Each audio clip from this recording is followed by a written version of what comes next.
The villain Apocalypse has been a big deal for the mutants of Marvel Comics for a hot minute. He is very ancient and very powerful, and being so important to the Earth, he absolutely has quite a few alternates out in the multiverse. I'm Adam Andrews with Top 10 Nerd, and this is the top 10 alternate versions of Apocalypse. Number 10, the Age of Apocalypse. When the Mutant Legion decided that he was going to go back in time to try and end the life of the villain Magneto before he could become what he was destined to be, he happened to accidentally take out the wrong mutant, his own father, Charles Xavier. This created a separate new reality where it was Magneto who founded the X-Men, and without the protection of Xavier, Apocalypse began his plan for world domination 20 years early. Turns out, that was the move, as doing this allowed him to take control of the entirety of North America and begin his plan of survival of the fittest by attempting to cull all of humanity. Apocalypse with his forces conquered Japan, Wakanda, and Atlantis,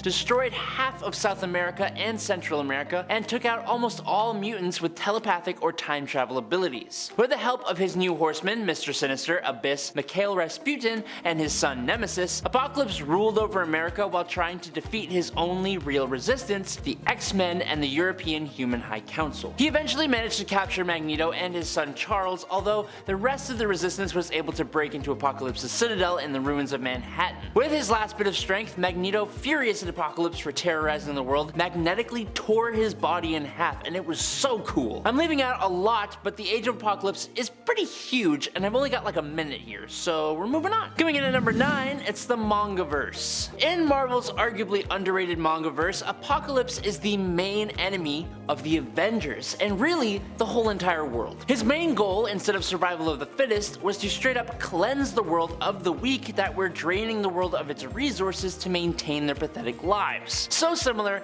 but kinda still different. This Apocalypse had his horsemen in the form of Archangel, Mr. Sinister, Emma Frost, and Juggernaut, which I think we should admit is quite the stacked up team. The last time the Avengers fought this Apocalypse, they barely escaped with their lives. Given Apocalypse's control of technology, Tony Stark kept the existence of his robots secret even from the rest of the Avengers until he had no choice because of the Hulk. Apocalypse learned of the location of the Avengers robots via his Phalanx spies, and so he dispatched his horsemen to the Avengers' secret mountain base in China to seize the robots. This went pretty badly for the bad guys, so then Apocalypse left Egypt and went to China himself, where he confronted the Avengers mano a mano, or mano-y team, I guess. Their attacks had zero effect on him, forcing them to combine their vehicles into the ultimate Iron Man, aka an Avengers Iron Man Zord. The best part about this Apocalypse is that he has special attacks like the Apocalypse Beam and Armageddon Kick, and he does like martial arts. It's kinda cool, I guess. Number 8, Ultimate. Apocalypse in the Ultimate Universe is actually quite strange. When Apocalypse first showed up here, he was actually a vision or apparition who could only be seen by the schizophrenic Mr. Sinister. This Lord Apocalypse that seemed to live only inside of Sinister's head and as a stuffed effigy apparently made Sinister his herald and gave Sinister a mission to take the lives of 10 innocent mutants in order to bring about Apocalypse's manifestation. After Sinister launched a failed attack on the Xavier Institute for Higher Learning to complete the task, he was captured and imprisoned by S.H.I.E.L.D. While in his cell, Apocalypse came to Sinister again and commanded him to choke himself, which he failed to do, but would eventually succeed at when he turned up passed out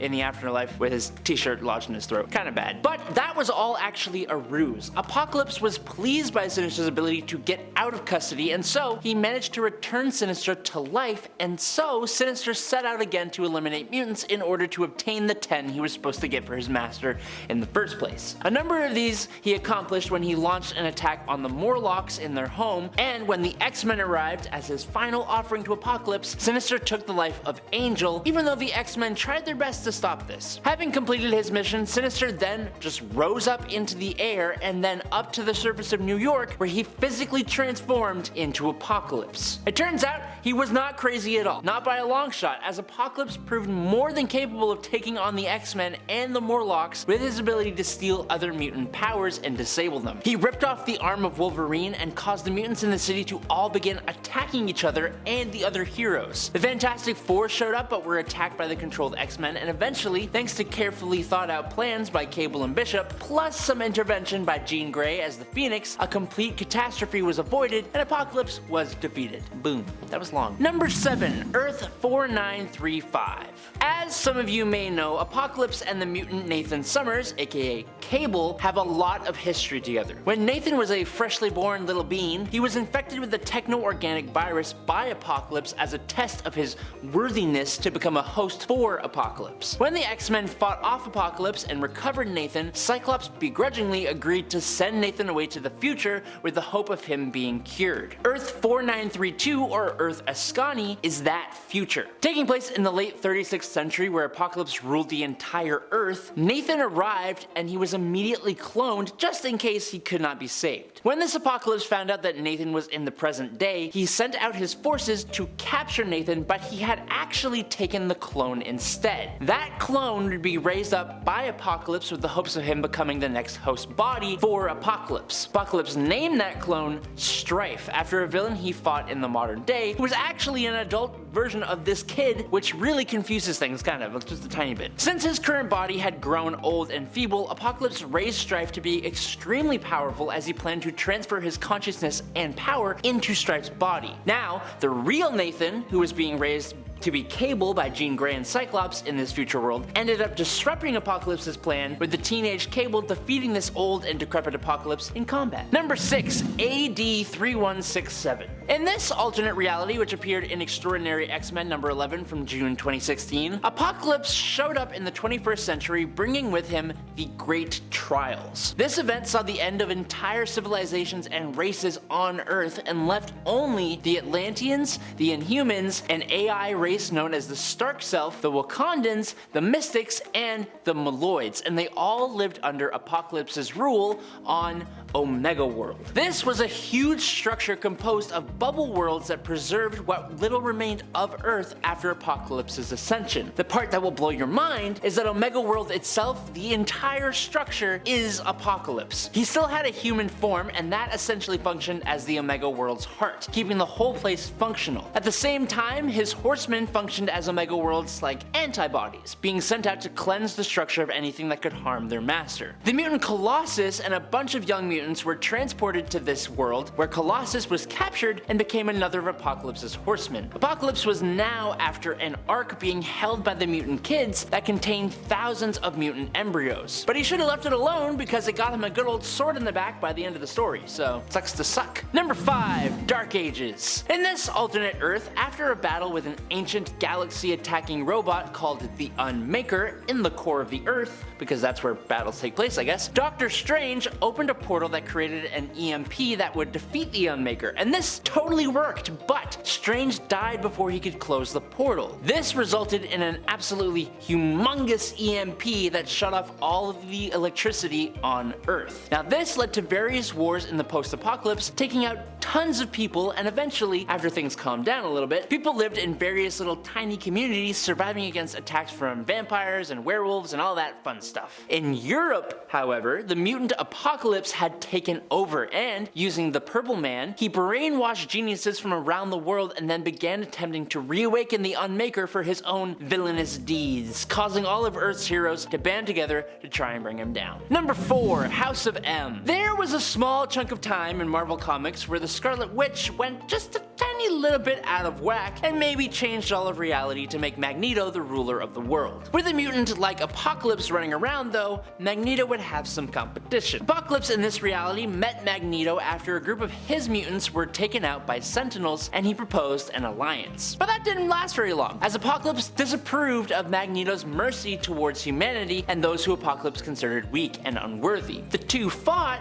but Magneto, being in this alternate reality controlled by the Scarlet Witch, emerged as the leader of the mutant resistance, but still, after a Sentinel attack, Magneto declared war on humanity yet again. Apocalypse, since his defeat, would continue to serve Magneto, freeing a number of imprisoned mutants in exchange for control of the whole of Northern Africa. Later on in the timeline, Magneto would give Apocalypse the task of eliminating the Black Panther, and so Apocalypse would lead Sabretooth, Iceman, Angel, and Nightcrawler in an attack on Wakanda, and that is a really cool team. They didn't really expect Prince Namor and Emperor Sunfire to be there though, assisting the Black Panther and Storm. During their battle, Apocalypse went looking for the Panther inside his castle, only to find Black Bolt, who destroyed Apocalypse with a little tiny whisper. Very cool. Number 3, Messiah War. In the alternate future setting of the awesome Messiah War story, Strife, the uninfected clone of Cable and an incredibly powerful mutant, has ruled the world after Apocalypse's hibernation. In this reality, Apocalypse was attacked and defeated by the combined efforts of Strife and Bishop. Nearing the end times, he used his remaining powers to telepathically call on what seems to be his favorite horseman, Angel, who at the time was a member of X-Force. Apocalypse commanded Angel to end Apocalypse's life since he views himself as weak, but surprisingly, Angel refuses to do so and instead gives Apocalypse pieces of his metallic wings. They're the same metallic wings that Apocalypse gave to him in the first place. Apocalypse used those metal feathers to restore his own powers, and now, back to his full self, he convinces Angel that they should take down Strife together, as a team. Both of them headed for Strife's citadel and defeated him pretty easily, but then Apocalypse took interest in the mutant Messiah, Hope Summers, and said that one day she will become a vessel for his soul, and it was then that Cable and X-Force surrounded him and demanded the surrender of Hope. Thanks to Angel sparing and restoring Apocalypse's life, he agreed to stand down, but warned Cable that he will be coming back for the child, and Apocalypse is last seen dragging Strife to be his next vessel for his soul. Sounds terrifying, but it's how it goes, I guess. Number 2, Archangel. Apocalypse, one of those who agreed to be the instrument of the Celestials on Earth to ensure the natural evolution of superior species, used the Death Seed to transform individuals into his various horsemen of death. One of the most famous of those individuals was Warren Worthington III, aka Angel, who then became Archangel. After Apocalypse's demise, it triggered an ascension protocol within Warren's Death Seed that turned him into Archangel. This protocol began to transform Warren, essentially, into a new Apocalypse to fill the place that Apocalypse held as the one charged by the Celestials with aiding the natural evolution of superior species on Earth. I hope I never have to say that sentence again. Trying to delay or prevent this from happening, X-Force went into the multiverse to find the Age of Apocalypse reality to obtain a life seed that would destroy Warren's Death Seed. But psych! That whole plan was under the advice of Dark Beast, who being a villain was working for Archangel the whole time, and they ambushed X-Force. The life seed was crucial in his plan to scour all life from the world, replacing it with new life grown from the life seed. The mutant Psylocke then decided to appeal to whatever was left of Warren inside this new Apocalypse form, and he made her into his Horseman Death. But luckily, she has Jean Grey around, who broke her free of Archangel's control, and she stuck him with a life seed, which completely ended his life and then rebirthed him as a new person, and he was all good again. Coming in at number 1, it's the Apocalypse Twins. During Warren's time as Apocalypse, he may or may not have gotten into a little business with the Horseman of Pestilence known as Ishusumi, which, after his defeat, happened to produce 2 little terrors known as Uriel and Iman, aka Archangel's heirs, aka the Apocalypse Twins. In a slightly unexpected turn of events here, they were stolen away by Kang the Conqueror of all people, who feared what they would become, and the 3 of them disappeared into the time stream. As you could expect, growing up under Kang the Conqueror was extremely rough, as he was horrible to them, and so the twins grew up to understandably be pretty horrible themselves. After Archangel was defeated, the son of Apocalypse, William Rawlson, attempted to gain his own Death Seed from the Celestial Gardener and become the new Apocalypse. This is when the Apocalypse Twins showed back up out of the time stream, wielding the Asgardian axe Yarnbjorn, which they stole from Kang the Conqueror, and they sent that Celestial to its form of an afterlife. They next attacked the Peak, aka the headquarters of Sword, and then following that, they took out most of Clan Akaba and destroyed Akaba City. They then used life seeds and death seeds harvested from the Gardener to resurrect Sentry, Banshee, Grim Reaper, and Dakin as the 4 Horsemen of Death, which was totally awesome. But then, they framed the Earth for the passing of the Celestials so that Exitar the Executioner, there, another Celestial would destroy it, and they almost got away with it too if it weren't for the time-traveling Kang the Conqueror and some X-Men, always saving the day. And there you have it. I'm Adam Andrews. Thank you so much for watching. I'll catch you all on the flippy flop. Peace out, nerds.